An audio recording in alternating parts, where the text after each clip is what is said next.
Again, we have another speaker who's come a long way. Peter Lahm has come from Washington to explain about smoke. And I think, as we've all seen in the last few weeks, some of the major fire events that we've seen, particularly now at the moment in Chile, smoke is an issue, and it's an issue that we're increasingly aware of, and it's something that Peter has done quite a lot of work to investigate. So I'd like to hand you over to Pete Lahm. Thank you very much. Thanks for the opportunity to be here and address you all. I'm going to be focusing on kind of where we're going. We want to see more prescribed fire on the landscape. I keep on asking the Forest Service researchers to create a smokeless prescribed fire. They haven't done it yet. So we've got to address it, we've got to manage it, and it's a really critical, important step around a prescribed fire, especially as we plunge into the wildland-urban interface, which is a critical area for fuels and for management. So I'm going to use the United States as a context, but the reality is that every community around the world has issues in terms of the health of the population, the people that will be exposed to some of the smoke. We understand the benefits, the environmental benefits of why we do prescribed fire, why we try and address fuels this way, but this is an adverse effect for many, and it can be quite devastating in reality. For the United States, 1 in 3 households, and this was done through a social survey, 1 in 3 households has some sort of a respiratory issue. Introduce smoke into that environment and it becomes quite serious. We have cardiopulmonary disease, children with asthma, just adults, including children, 26 million people in the United States with asthma. That's a big number. Heart disease is also adversely affected by smoke. Some of the science is indicating that we've got an increasing number of sensitive groups that are also being affected by air pollution, and even pregnant women and diabetics are now seeing some indications of some adverse effects when exposed to smoke at critical times. One of the other pieces of information in the context is the idea that you can communicate a message in advance of some smoke, some air quality warnings, and folks that are potentially adversely affected tend to be quite responsive.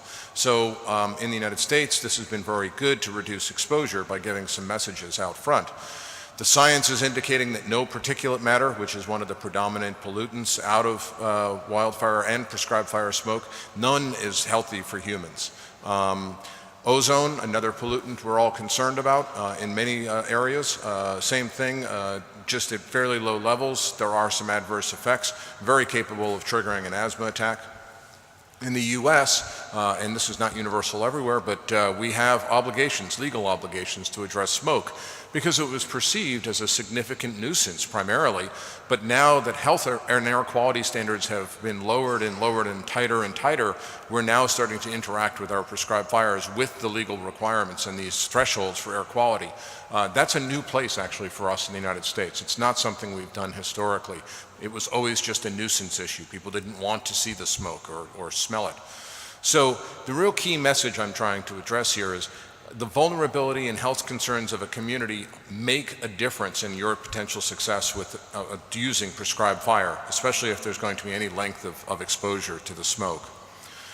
The public in the United States especially, and I think around the world, value clean air. They value the ability to see those mountains, to see the vistas that they have come to expect and enjoy.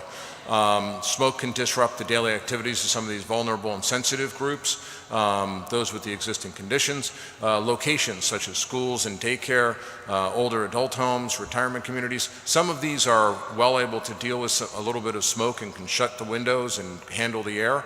Others, it's like they were outside in the smoke as well. There's no protection. So those are things to avoid and an area that one needs to look at when you're going to have a potential impact zone from a prescribed fire. And I'll be honest, in the US, we have wildfires, we have prescribed fires. Prescribed fires are perceived as a management activity, totally discretionary, with not necessarily a viewpoint of the integral nature that fire plays on the landscape in a lot of locations. And so that discretionary impact, they're not so happy about in terms of smoke. So understanding whether people understand the role of fire and the process that it plays is going to be very important as well in terms of meeting the dialogue around public air quality expectations. We've heard actually yesterday and other dialogue about FireWise and FireWise communities, preparing communities to be adaptable and prepared for wildfire impacts. Well, this is really about creating a SmokeWise community, because if a community is prepared for some smoke impact in advance, that is where they can do something about their potential exposure, and the sensitive groups are less affected, and there's going to be less adverse public response, negative response. But there's a couple of other key elements here. The smoke can impact transportation safety, both public and personnel. 2 years ago or 3 years ago in the United States, the smoke on the roads resulted in a prescribed fire practitioner getting killed. We've had public accidents as a result of smoke across the roads. Significant issues. Planning for those, addressing those are very important in maintaining the public support of a program. Mix it with the higher humidity conditions, where you get what we call in the United States super fog, which means literally you cannot see between me and the first row. The visibility is reduced to that level. Hit that at 120 kilometers an hour, it's going to be an incredibly difficult task to keep your car on the road. God forbid you're on a twisty road. We know the outcome, and unfortunately that can be fatal. Fire personnel smoke exposure, another issue. Certain positions in prescribed fire do have fairly high exposure to smoke, and that should be addressed, with some clean air periods. The idea, though, is that there is air quality risk, that the air quality impacts can present a hazard that's legitimate, and an adverse effect of the fire activity, where we have so many other benefits in most instances. There are tools. People create legislation, obviously. If there's not people addressing this in a proactive way, in the United States we use something called basic smoke management practices. We have pre-season communication before we start burning, and it's also very valuable to add not only the importance of, there's going to be fire activity in the area, but also how to address the smoke impacts if they're going to occur. If the public is informed about how to stay inside, or when the impacts occur, how long they're going to be, they can do something about it. Let's explore that a little more. Public service announcements on radios and TVs is one place, in the newspaper, and this is a list of many alternative strategies, depending on the situation, to consider. One of the things that we've found very effective, and this is both applicable in wildfire and prescribed fire, and I use the term wildland fire to express both strategies. A lot of this material that you're seeing here is in a wildland fire smoke guide for public health officials, published by the EPA, the Forest Service, and Centers for Disease Control in the United States. It is available online. But key things here is you can create a clean air room if you are a sensitive individual that is fairly well protected and sealed, and you can run an air purifier. The key thing is not to get one that creates ozone. There are some that are ozonators, and ozone is, again, a pollutant. You kind of lock yourself in a room, you'll wind up having an asthma attack if you have asthma. So got to be very careful about the portable air cleaners. There are high efficiency filters available, and a variety of other tools. We use the internet and blogs in many states across the United States to talk about the smoke impacts and give some warning. People start looking at this information on a regular basis. They've been absolutely pivotal and very important for our wildfire response program around smoke that we've been initiating in the United States as well. And in very rare situations, respiratory protection, but it really has to be written off by a healthcare provider, because if someone has an existing condition, you give them a mask that makes it more difficult to breathe, then add a little bit of smoke into the scenario, and you can have a disaster.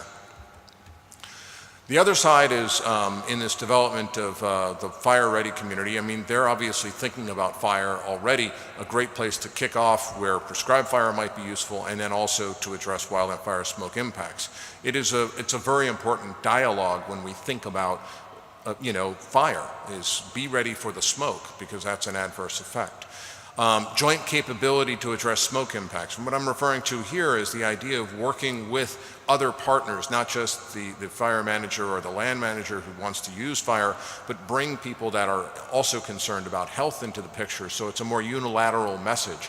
That can even get down to medical health providers, that they're ready to deal with questions that come in from their patients. Direct interaction with the public is very important with meetings, the media. The key thing that's sometimes lost is that the public doesn't know that we're even thinking about smoke. And in those instances, there's a lot of value to establishing public trust that this adverse impact, you're also thinking about them in this particular effect. First and foremost, they come up with the idea about the escape prescribed fire, but then the smoke is really much more widespread potential effect. The idea of trading off and demonstrating the effects of a wildfire versus prescribed fire, another dialogue that's very valuable to have with the public in looking at this. And certainly in the context of air pollution levels are much higher with a wildfire versus a prescribed fire. And that dialogue does carry some weight in the communities. Furthermore, just if you when I'm about to go out and do a burn and you figure out that your smoke, because of a test burn or whatever tool you use, is going to wind up where you don't want it, in the middle of a very sensitive area, population, retirement population, that type of situation, the media at that point, it's an opportunity to demonstrate that you are making a decision that considers smoke in the process and considers the public impacts in the process. There's a high value to establishing trust, that dialogue. It's one of the successes we've had around addressing wildfire smoke in the United States is all of a sudden agency administrators for the particular land are having a dialogue with the public that, oh, you're thinking about the smoke. Oh, you're thinking about how serious it is. Oh, wow, we thought that wasn't part of the picture. That dialogue creates a whole new dynamic when it comes time to creating a prescribed fire opportunity, because they think and they have already established some trust that there is consideration about this adverse impact. The proactive messaging, important. Clear information, both before, during, and after the burning. The smoldering section of a burn can be as significant, if not more so, than the active fire periods. There is some opportunity to work with public information officers. If your agency or entity has that type of a media-oriented person, let them understand air quality. One of the challenges in the United States has been with public information officers in, say, the Forest Service. They're air quality is legal, it's fairly specific. They get challenged in talking about air quality. In fact, they try and dodge some of those questions pretty readily because it's not a comfort area, it is some science. And in reality, when they get the training and they're able to answer the questions readily, it makes a big difference again in the confidence of the public. We have a course that's been developed by the committee that I lead for the National Wildfire Coordinating Group called Smoke and Air Quality for Land Managers. Gives some basis. It's very U.S. oriented, but there are some very key messages that are captured here. Again, trust is the real key term. We use in the United States on the wildfires Air Resource Advisors. It's a program that I lead called the Wildland Fire Air Quality Response Program, and it encompasses monitoring and modeling and creating messages where we have really significant long-term smoke impacts on the public downwind of our large wildfire events. And it's a position that's part of the incident management team. Again, the more partners you bring into this and talking about the benefits and addressing this impact, the community gets behind the effort to have prescribed fire if they think that their concerns are being addressed. So lastly, I mentioned earlier the basic smoke management practices, which really are oriented at trying to avoid community impacts, but here's the link, and it is got some valuable information on that. Use the appropriate planning tools. There's actually a fair number of models that are available actually worldwide to be able to look at certain impacts of smoke or projected impacts from a fire. and it's worthwhile. Even visual smoke tracking is a valuable way to monitor how serious and how significant the smoke impacts can be. And if you do this, if you actually manage the smoke and you do some of these basic smoke management practices, again, it's a dialogue piece showing the benefits and the fact that you're doing something about what could be perceived as one of your obstacles to increasing prescribed fire use. Thank you.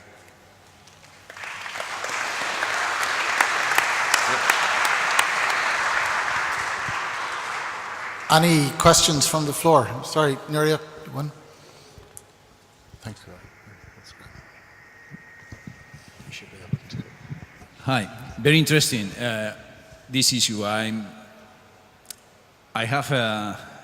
understand that it's very important to take care of the smoke management in prescribed burning, but it is true that somehow this restriction has compromised the use of prescribed burning in California since the 90s. I was living and working there in prescribed burning. And this could happen also in Spain, in Europe. The thing is that, as you have mentioned, when we have wildfires, maybe I've seen this in California, 1 week after having the same problem with a wildfire. If something lasts two weeks, that's a serious matter. But prescribed burning never lasts more than 1 day, the smoke. And so sometimes we are very much concerned with minor things that legislation is very easy to stop the prescribed burning program because, oh, there is a lot of smoke. I don't stop traffic in the cities, that is a disaster. Oh no, that's too dangerous. But this is too dangerous for people, for health. But we focus on prescribed burning, that not doing prescribed burning, we can get into big smoke conflagration when there's a wildfire. So there is good, but there is bad ends of it too. It's just I don't know if you see that.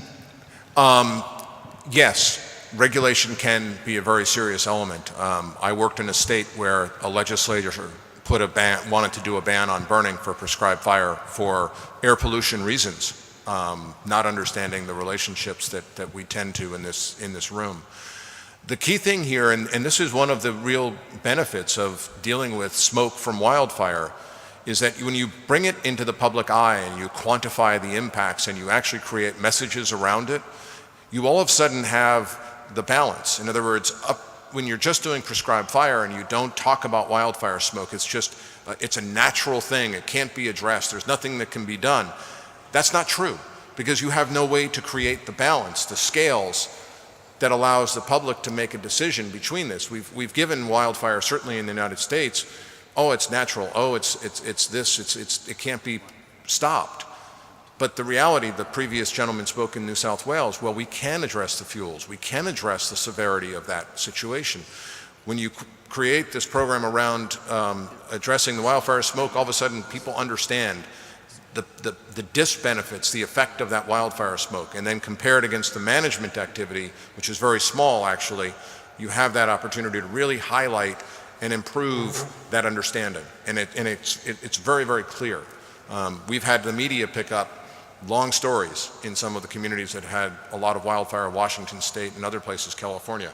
It really matters, and they pick up on small amount of prescribed fire, one very slight exceedance of a standard versus weeks at hazardous levels of smoke. It's a very valuable tool to trying to stop that kind of legislation and that kind of restriction, but also to get the public behind your effort, because that will stop the legislation as well and create a public that is participating in a positive way around prescribed fire. Thank you so much. Thank you so much.